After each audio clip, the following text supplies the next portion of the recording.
Alright, what is going on, guys? We are back with Claymore, chapter 112, Remains of the Demon Claw, part 3. Um, Last chapter, we got kind of introduced to Anastasia, who is rank 7 in this kind of current era of the Claymores. She is, like, in the top 10, so she's pretty formidable, right? Formidable. Um, and also, I thought it was really cool just seeing like how I guess like how willing she is to protect her comrades, like how close she holds her comrades to herself. I thought that was pretty cool seeing that, and then I want to say Nike, just like her not willing to leave Anastasia to fight alone, right? So seeing kind of the bond between those two was pretty nice. Um, and I believe Anastasia got like stabbed or like impaled at the end of last chapter, and then we had the seven ghosts showing up at the end. Um, I guess I should say the five ghosts, right? Now without Claire and Maria, but yeah, let's get into this chapter. Let's see what happens. All right, so is Fina all right? She's an offensive type who doesn't heal well. It will take some time, but she will be fine. And Nike and Anastasia, please help them too. They held up the awakened beings for us. There are 9 incomplete awakened beings over there. There are 4 of us centered on Deneva and Helen. To be honest, the difference in strength is too great. There's no need to even worry. Yeah. I mean, there really isn't, man. Come on.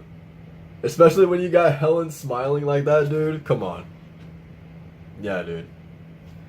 Um, and you're adding Cynthia to the mix as well. Like, come on. Or Tabitha. Like, those two I always get. Like, I know, like, Uma based off of her hair. But it's always Cynthia and Tabitha that I get mixed up. Alright, anyway, so, what is this? What in the world is happening? And how can they be so amazingly strong? They are strong individually, but their main strength is how they work together. It's almost as if that is how they have survived. They each move as if accustomed to killing awakened beings. Uh-oh. Okay, so wait, did Nike get hit, I'm guessing? Oh no, it's Daytrich, okay. Nice. I actually totally forgot about her. Okay. Um, Daytrich, what are you doing here? Who are those fighters? What does it look like? We could have just gone on, or we could have just gone on to the organization. They knew that of the available paths, this northern mountain path led through a battle between you and awakened beings, yet they chose this path. And then they'll claim as if it's nothing, that they're driving out the awakened beings as obstacles on the path that they just happen to choose. Alright, so I see, like, their eyes are opening a little bit, right? This is nice, dude. As you can see, they are no longer warriors of the organization, yet they are risking their lives and situation and using their swords for us. And are they enemies we should purge, or are they allies? As always, Daytrich, you are severe and direct. If they are not our comrades from the organization, then they are our friends. There we go. Friends? No? You talk to them like they are close friends.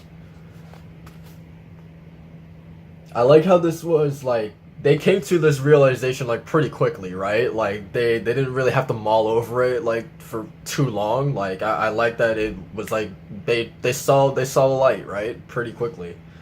Um well, either way, if we just leave the fight to them, we'll lose our cred as working warriors. Let's join in.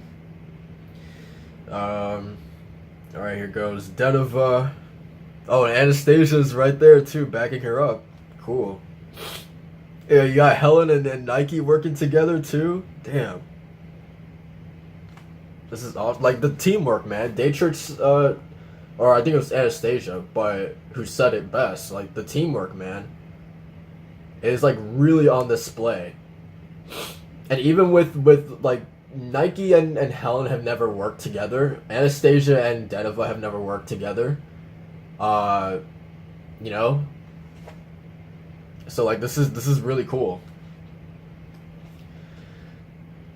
Um, okay, so Daytrich just like shattered that one's head, and we got Deneva going in there too. I missed his head. Oh, our companions fled that way.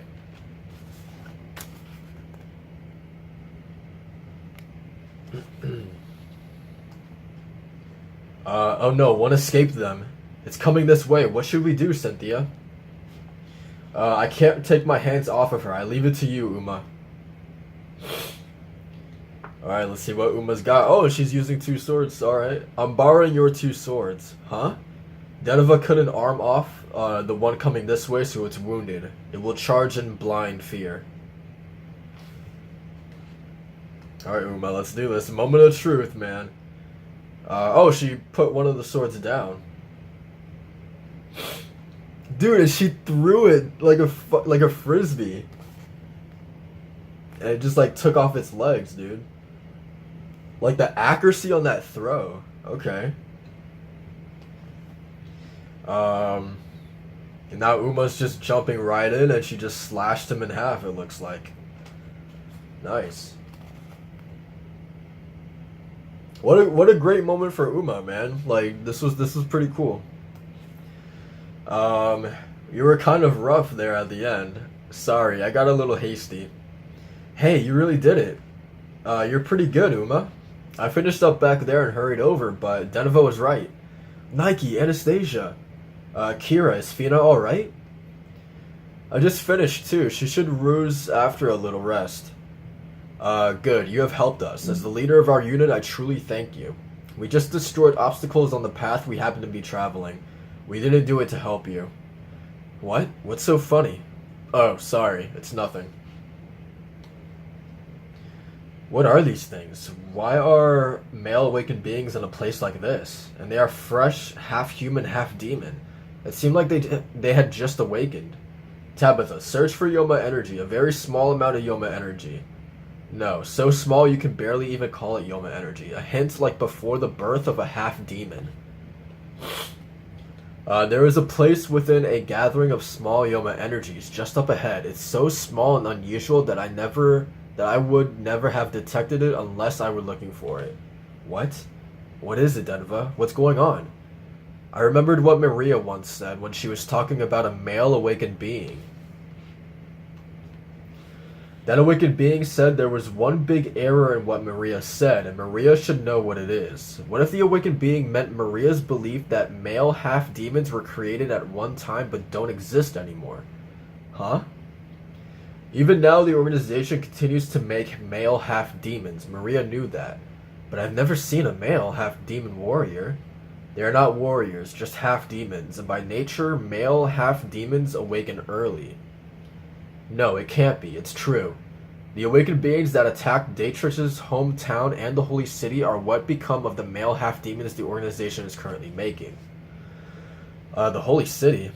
My guess is the organization places new half-demons near a target city before they regain consciousness. They come to in a state of confusion, awaken soon after, and attack the town. Once they run rampant in a town, they are no longer needed.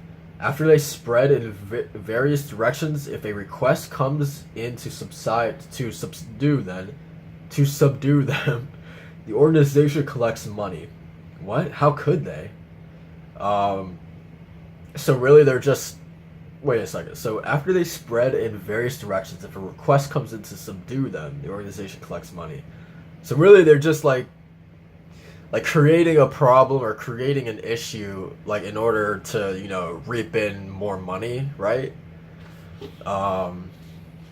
Okay, which is, I mean, we already know just how corrupt and like horrible the organization is, man, but this like takes it to like a new level. It's almost like they're kind of like forcing people to have to request for claymores, right? I mean, that's essentially what it is, right? So how could they? That's The place where they are making those male half demons may be around here. Those are probably people who were able to escape somehow. Now hold on a second. I don't understand what you're saying. The organization did what? Why are you going to the organization anyway? You are the remnants of the disturbance in the north near Pieta 7 years ago. Your goal is to crush the organization, am I wrong? What?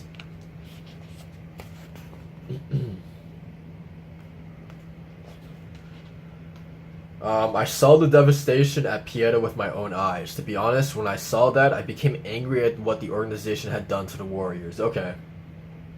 So that's pretty cool that like now we know why it didn't take her long to kind of turn on the organization or to like accept the seven ghosts as allies. So that's pretty cool.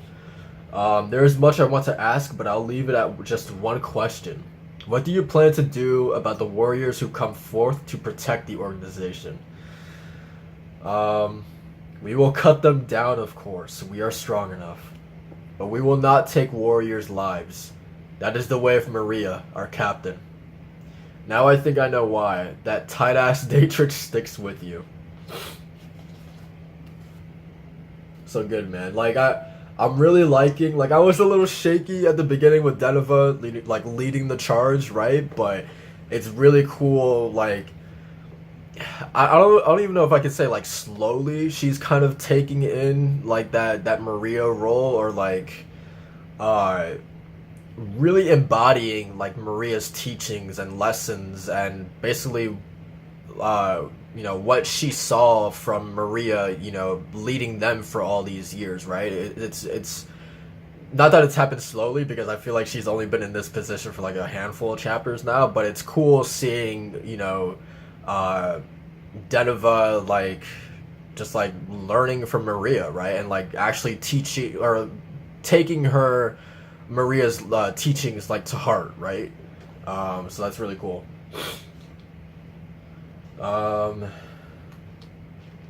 Okay, next page.